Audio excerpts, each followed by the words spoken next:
Ginposium's great. It's become a feature in the gin calendar. It's fantastic to see people. People are now coming every year. It's lovely just to reconnect, see friendly, familiar faces, talk about the industry, chat in general, basically. And I think people come together as well.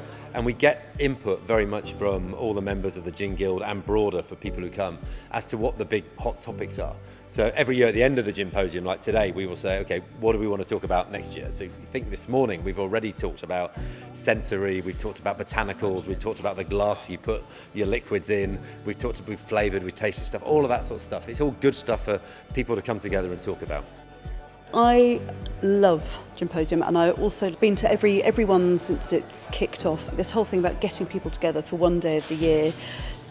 Geeking out, I think, would be a fair thing to say, but actually it's the one time I get to see absolutely everyone, drink some gins, have a bit of a knees up and celebrate just this amazing industry that's, I hope, has got many years to keep flying like it is at the moment.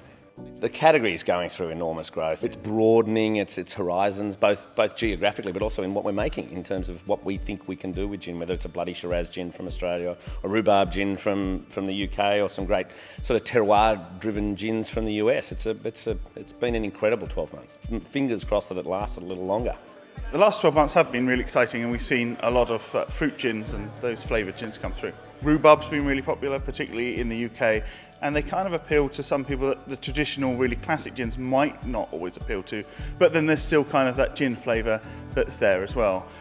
When it comes to the ready-to-mix, the sort of cans, it used to just be the sort of thing that you'd have on the train and they wouldn't be very good, but now we've started to see people take them a bit more seriously, which I think is really good, because they do serve a purpose. So people like Sipsmith and Chillgrove have started doing them, and they're really good. The botanicals and where they're grown, they're changing every year in terms of the climate, so there's no guarantee now that you'll be able to buy it every year.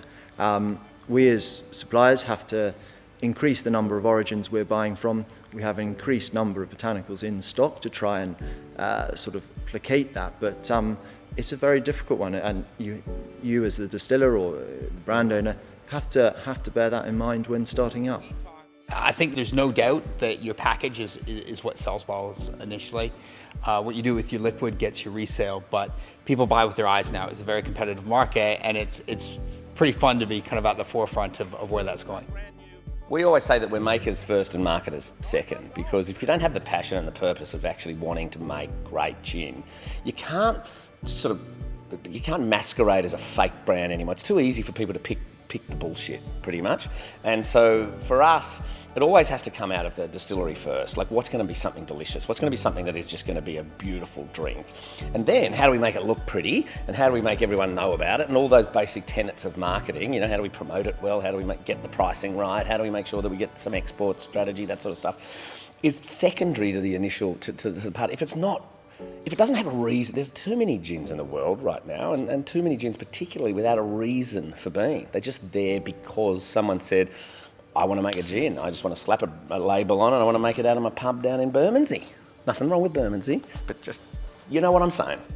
I think innovation in gin is a very good thing, but I think it's important that you can still taste the juniper in what you're doing, whether it be a fruit flavour or whether it be an Old Tom or Navy strength, or even with an ready to mixed RTD. If you can't taste the juniper, then it's not really gin, and what's kind of the point?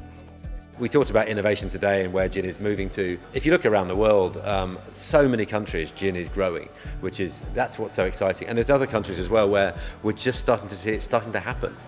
Being in India, we're one of the only ones. In fact, when we started, we were the only ones. We were the first craft gin coming out of India. So it's very important for us to kind of connect with the rest of the world. We're fairly remote, we're fairly isolated. So it's nice to come to gin civilization, if you may, and pick up on new ideas and contribute to ideas going around. We're in a super exciting time for the gin category. It continues to grow. There's more brands out there than ever before. There's some fantastic brands that are performing extremely well. And it's a great time, and consumers are loving gin and they are looking to experiment, try different types of gins. The category continues to boom.